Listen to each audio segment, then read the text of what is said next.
Hello, I'm John Molesky, and this is Wilson Center Now, a production of the Woodrow Wilson International Center for Scholars. Well, our tradition is that every time a new issue of the Wilson Quarterly drops, we do a program about it. And so we're joined today by the editor of the award-winning Wilson Quarterly, Stephanie Bowen, and one of the contributors, Izabella Tobarovsky. Izabella is senior advisor at the Kennan Institute, where she oversees regional partnerships and programming, independent journalism initiatives, and the Historical Memory Initiative. And for our purposes today, she's the author of one of the pieces in the new issue titled Anti-Semitic Propaganda and Disinformation in Putin's War Against Democracies. And we'll do a deep dive into Izabella's work in a moment. But first, Stephanie, as we like to do, we want to begin with an overview from you. Tell us about the issue. It's quite a challenge. Understanding Russia is a heavy lift. Well, not only understanding Russia, but paying tribute to the Kennan Institute's 50th anniversary. Yeah. That's really how this came about. We wanted to do something special for that 50th year, and we thought, what a wonderful way to do it by having a special issue of the Wilson Quarterly that leverages the expertise within the Institute from past and present staff and scholars to both reflect on the amazing history and look at the incredible moment we are in right now when it comes to U.S.-Russia relations and Russia's place in the world. It's just incredible timing. Yeah, and I should tell our viewers, in addition to what we're talking about today on the Quarterly, we'll also be doing more about the 50th anniversary of Kennan in a future program. And I'm thinking back to when I first started at the Wilson Center. Kennan was this historic program, the first program at the Wilson Center, so its oldest program, but also was a little bit sleepy at the time, right? Because there wasn't much happening in Russia. Boy, how the world has changed in that time. So, Stephanie, about the issue, tell us about some of the contributors beyond what Izabella wrote, and then we'll dive into her piece.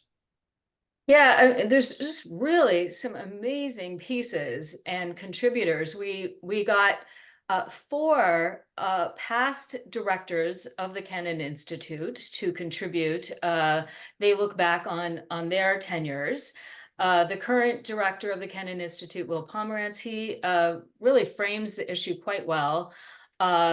We have the last U.S. ambassador to Russia before all the craziness broke out, John Sullivan, and he gives some wonderful insights to, I think, current diplomats, but also just really a nice tribute to the Kennan Institute and George Kennan, the, I was going to say the namesake, but who was one of the co-founders. Yes. And we have several journalists like Izabella who have Lucian Kim. He really draws on his time spent in Crimea a decade ago to help us understand what went wrong and why we are where we are now. Max Trudalabov really provides great insights into what is going on in terms of, oh gosh, Russia's dissent, Russia's attack on dissent, and how that has been felt through the years and why we're at a critical moment now. The former Venezuela ambassador to the U.S. gives some broader perspective on that and what the disinformation and propaganda war throughout Latin America, what's happening with that.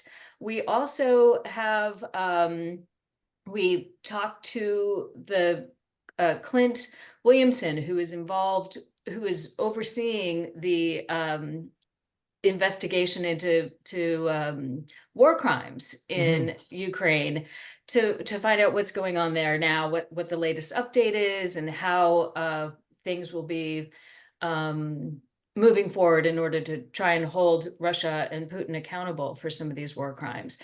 There's a lot in this issue, and I will say one of the things that comes up a lot is George Kennan. Michael Kimmage does a fantastic look at how relevant George Kennan's long telegram still is today. And then we also look at scholars and the role of scholars, which is so key to the Kennan Institute and to the Wilson Center, but how that's become a little bit more difficult under the current regime and in the current environment. So there's just a lot to look at. Oh, and then the energy crisis that the war has exacerbated. We have a great Q&A on that with a former Kennan Institute fellow and the director of the Environmental Change and Security Program at Wilson Center to look at that a little bit more closely. And then, of course, there's a wonderful foreword by Ambassador Green that I think, as the president and CEO of the Wilson Center, he has a unique perspective on how the Kennan Institute fits into everything and why it is more important today than it ever was. And that's one of the things that I walked away from. Yeah, walked away with, yeah. Yeah, the whole, there are cliches like the now more than ever or more relevant than ever. And at moments like this, we're reminded why they are part of our lexicon, because they happen to be immensely true at a moment like this. And it is a now more than ever scenario. And Izabella, I want to, speaking of someone who's in the eye of the storm, right? Sitting in Israel, studying Russia, looking at the history, writing about anti-Semitism. I mean, it couldn't be more relevant than it's ripped from today's headlines. And I want to say this, and Stephanie, I'm sure you'll agree. I think your article, Izabella, is like Exhibit A in just what a valuable resource the Wilson Quarterly is, because in a relatively brief piece, it's amazing the scope that you cover and the dots that you connect through history and through issues and across the globe. It's really a spectacular value for anybody who's going to take the time to read it. So congratulations to both of you on the issue and on this particular article. And Izabella, let me ask you about it. You begin the article by talking about this myth of Israel somehow being in cahoots with ISIS.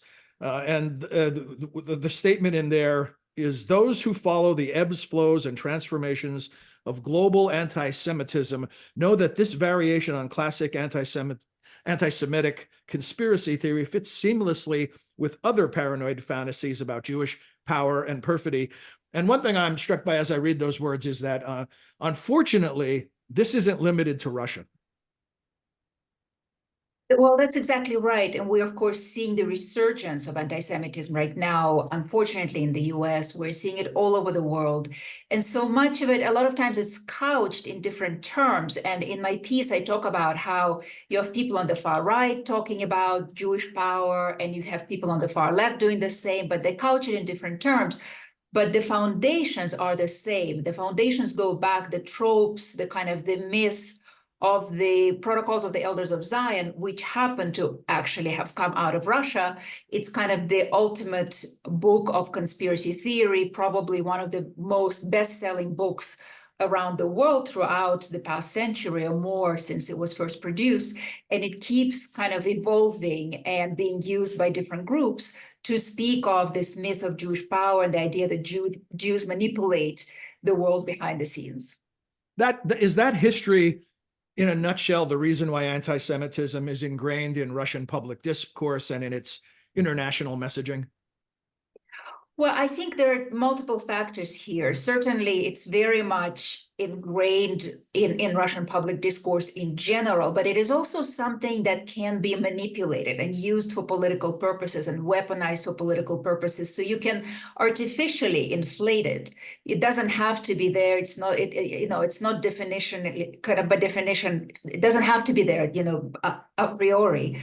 And you can create policies where you would discourage this kind of discourse. But right now, inside Russia, the conditions are such that, in fact, the authorities, Putin, and the signals come from the top, Lavrov, the foreign minister, they all allow themselves the kind of phrases or turns of phrase and sort of little stories, little jokes, little anecdotes that immediately communicate to people. And, as we say in anti-Semitism studies, they dog whistle, they're dog whistles to specific audiences that will hear these little anecdotes and they will understand them and they will know immediately what's meant. And it breaks certain taboos and it communicates that, okay, this leader is on the same page as me.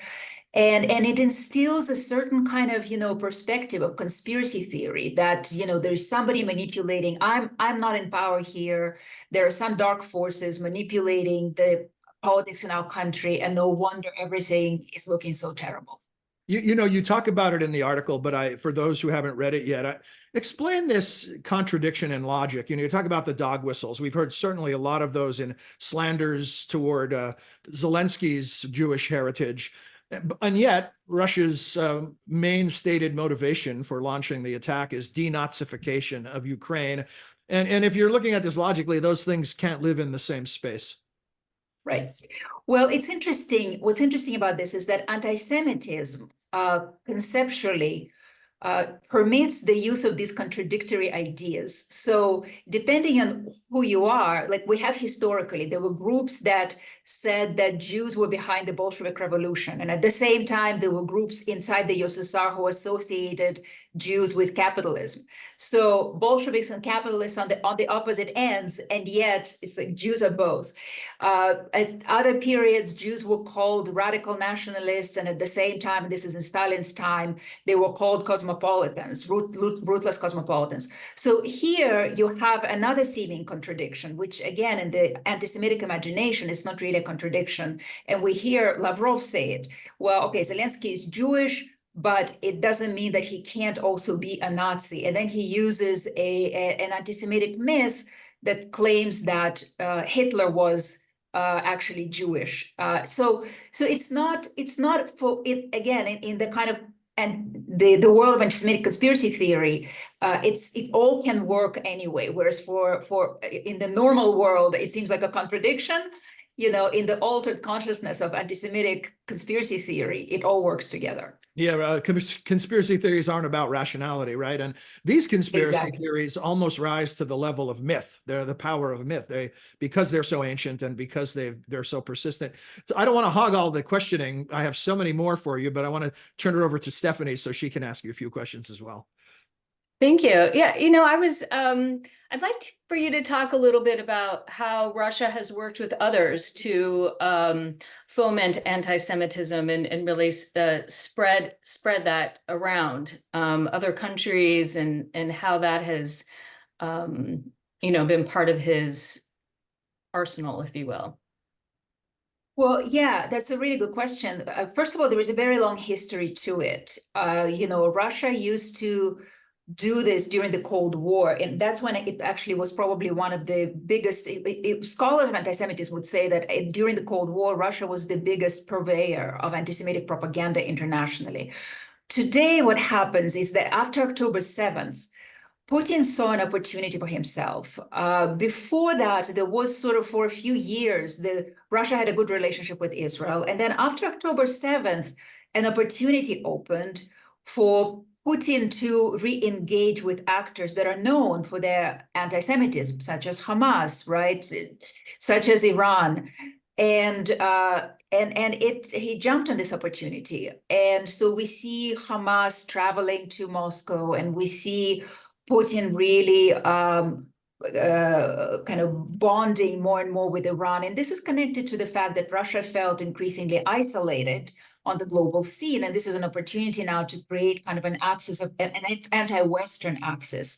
And here, Putin most certainly stands with with groups and entities that place elimination of Israel, so elimination of half of the world's Jewish people on their agenda. So Putin stands with them.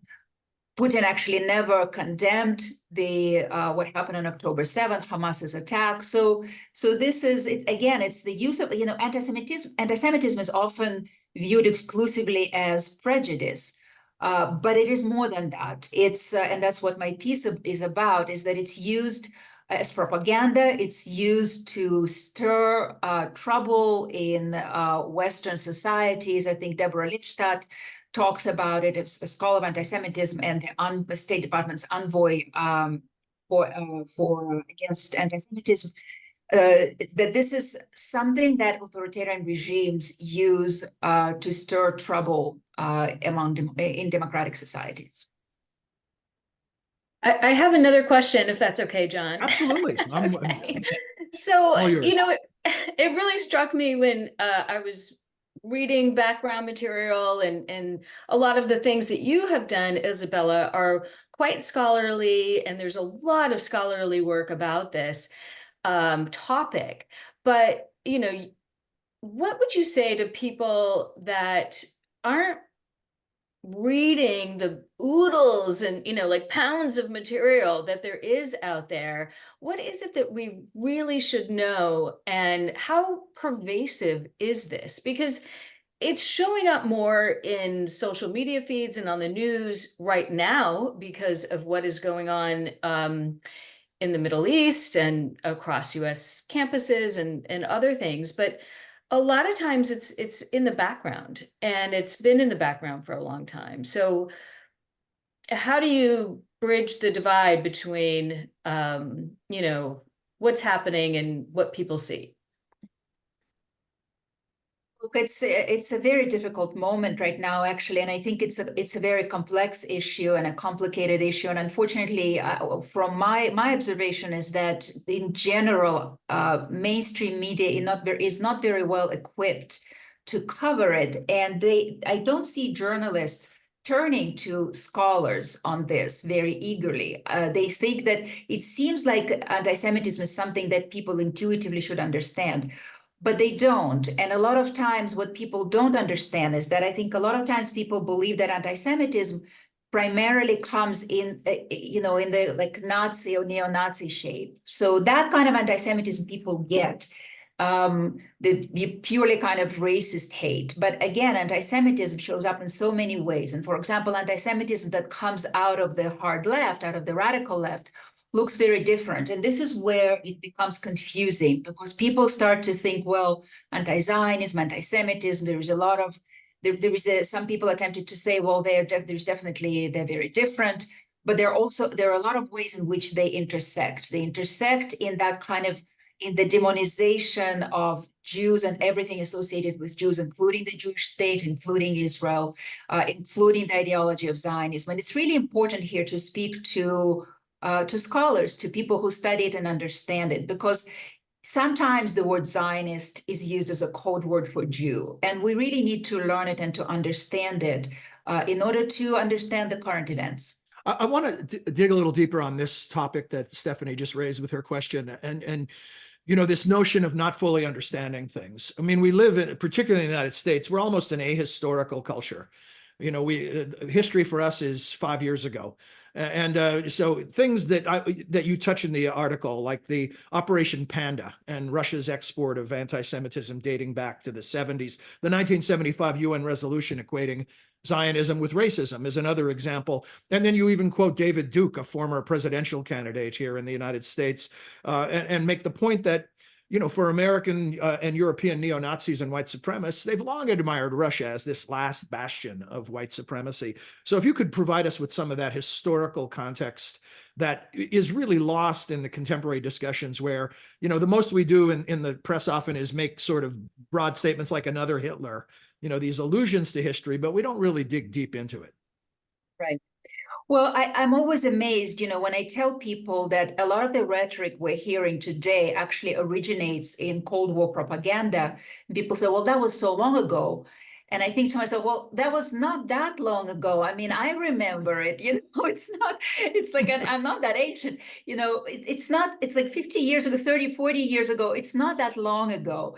So some of these things, you know, some of the ideas that became prevalent in the 70s, and you see them, like I spent a lot of time reading, for example, communist press, you know, British, American, and you see a lot of the things that was said there corresponding exactly with what we're seeing today. The idea that Israel is an apartheid state, or that Zionism is fascism and Nazism.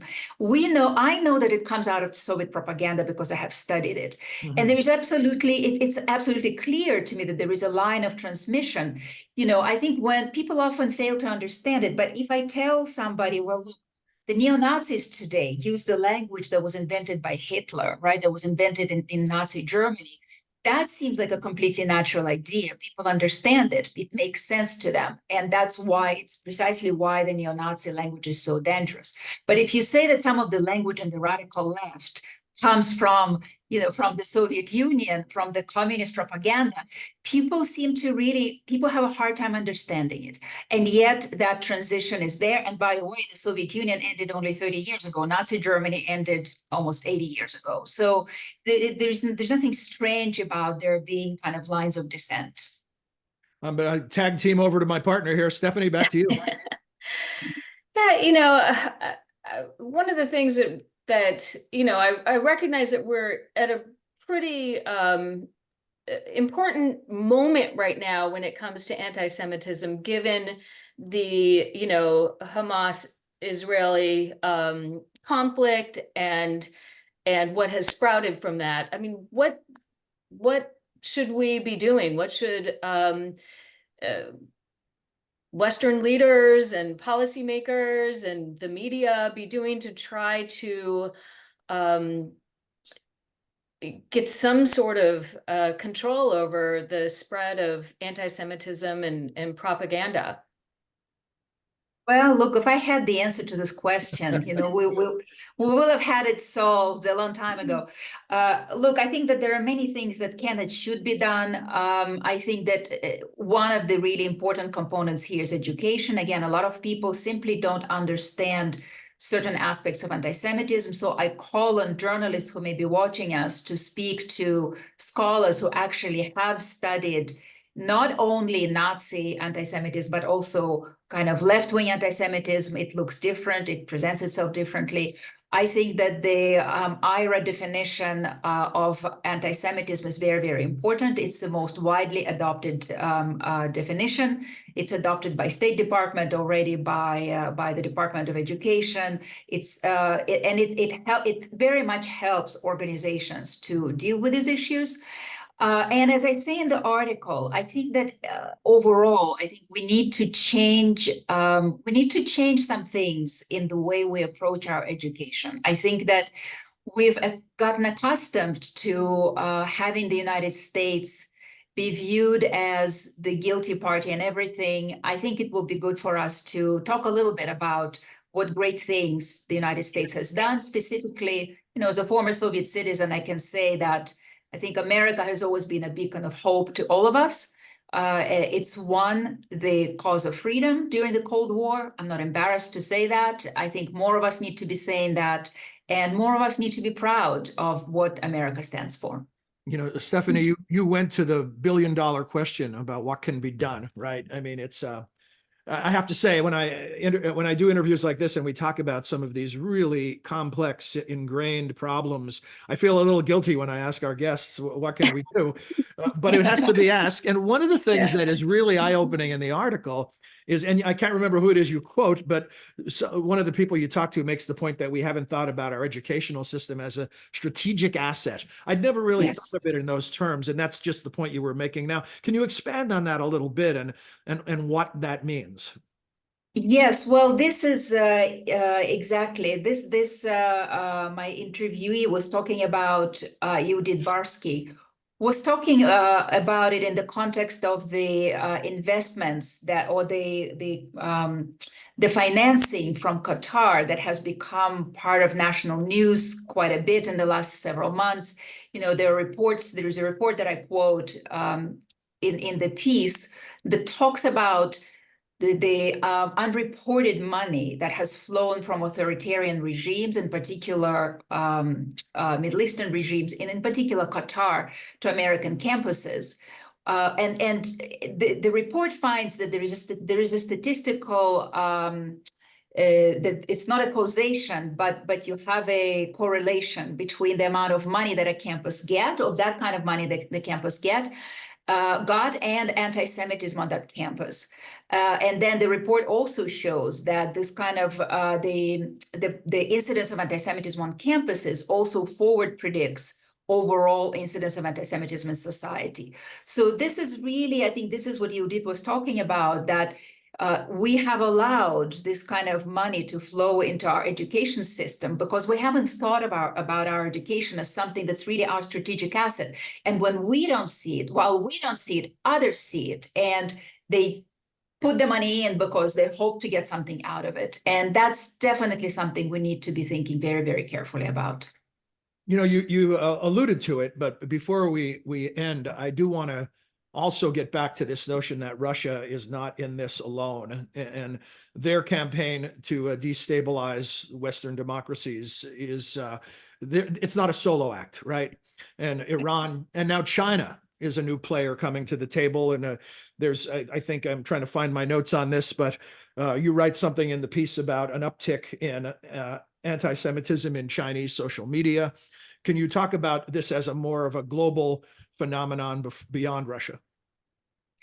Well, I think with regards to China, which I'm certainly no expert on, but there are reports of China suddenly that, and this is new for China, China utilizing these tropes on social media also as a weapon to against Western society. So I think that this is, I mean, look, I think nobody would deny that we are now, the West and certainly the United States, democracies are now in a chaos, right? We are at a time of instability.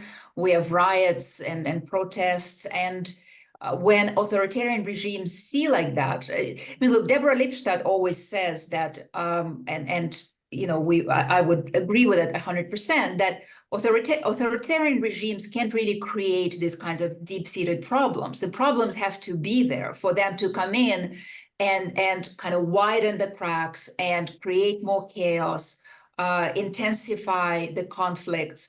So this is, you know, it's a signal for us to kind of look at what's happening and how can we heal these problems and how can we solve them. Because if we don't, that makes us vulnerable to all these different actors who are now together looking to use this moment of weakness. Yeah, that, you know, that Lipstadt quote that you bring up. I want to show our viewers, see the little star next to my notes. I had that in there. It haunts me what I read, that authoritarians can't create this. They can only add fuel to a fire that's already burning. Yes. That really puts it in a context that is very daunting. Before we close, I want to give both of you an opportunity. Stephanie, do you have any more questions you want to ask before we wrap, or just a final thought? And then I'll give Izabella the final word. Well, my final thought is that Izabella is an example of the type of expertise that the Kennan Institute has, and it was really such an honor to put this issue together, really drawing from that expertise, and I hope people enjoy the issue and come away with just a small sense of what the Kennan Institute has to offer and has offered for the past 50 years. Yeah, very generous of you. And I'll also add in what the Wilson Quarterly has to offer. The combination is dynamite. I mean, there's so much to be learned. Just the article we talked about today is one, and it's so rich and so deep. Izabella, final thoughts.